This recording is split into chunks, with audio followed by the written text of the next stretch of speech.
పద్మనాభం గారు ఒక రకంగా గురువుగా భావించేవాళ్ళు. పద్మనాభం గారు 78వ సంవత్సరంలో శాసనసభ్యుడిగా ఎంటర్ అయ్యారు. మేము 81వ సంవత్సరంలో సమితి అధ్యక్షుడిగా. ఇది ఒక గొప్ప అనుబంధాన్ని మా ఇద్దరి మధ్యని ఏర్పాటు చేసినటువంటి ఒక కలయిక.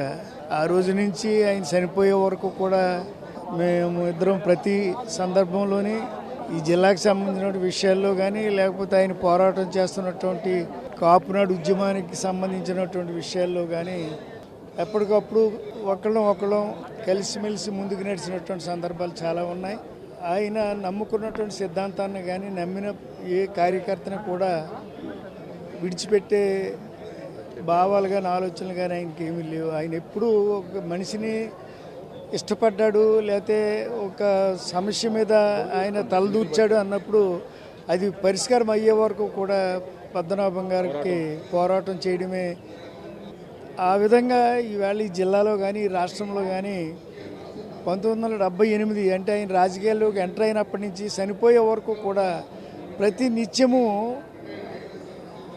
జ్ఞాపకం ఉండదగినటువంటి మనిషిగా, నాకు ఏదైనా సమస్య వచ్చిందన్నప్పుడు అటు కులపరంగా కానీ, లేకపోతే వ్యక్తిగతంగా కానీ, రాజకీయ పరంగా కానీ ఎవరికైనా ఏ సమస్య వచ్చినా పద్మనాభం గారితో చెప్పుకుంటే మన సమస్య పరిష్కరించబడద్దే అన్నటువంటి ఒక గొప్ప అనుభూతిని ఆయన నుంచి పొందినటువంటి దాఖలాలు చాలా ఉన్నాయి. అలాంటి గొప్ప నాయకుడు మా జిల్లా రాజకీయాల్లో లేకపోవడం అనేది మర్చిపోలేనటువంటిది. ఇప్పటికే మేము ఎక్కడికక్కడ నియోజకవర్గం స్థాయిలో కానీ, జిల్లా స్థాయిలో కానీ ఎక్కడికక్కడ మీటింగులు వారి జ్ఞాపకార్థం పెడతా ఉన్నాం. ఈవేళ కూడా వారి గ్రామంలో వారు ఆత్మీయులందరూ కలిసి చేసినటువంటి ఈ కార్యక్రమానికి కూడా రావడం జరిగింది.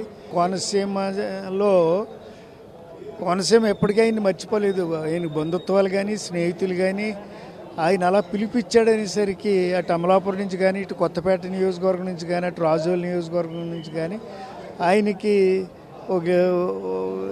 ఆయన పిలుపు అనేసరికి పులకరించిపోయి వచ్చే కార్యకర్తలు ఉన్నటువంటి ప్రాంతం కోనసీమ ప్రాంతం. మేము శాసనసభ్యుడిగా నేను 85లో నేను శాసనసభ్యుడు, పద్మనాభం గారు కూడా 85వ సంవత్సరంలో శాసనసభ్యులు ఇద్దరం కలిసి పనిచేసాం.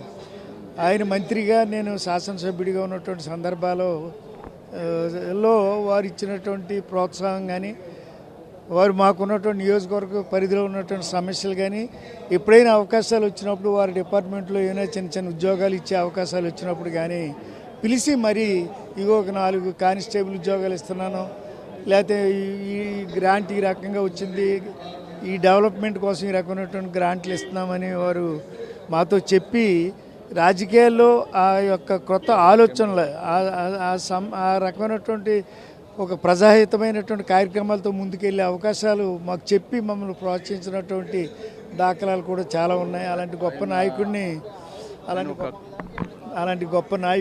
మేము మర్చిపోలేం. మరలా ఈవేళ ఇది రెండోసారి ఇక్కడికి రావడం. మొదట వారు మరణించినటువంటి రోజున వచ్చాం. మరలా ఈవేళ వారి జ్ఞాపకార్థం పెట్టినటువంటి మహాసభకు కూడా ఇక్కడికి రావడం జరిగింది.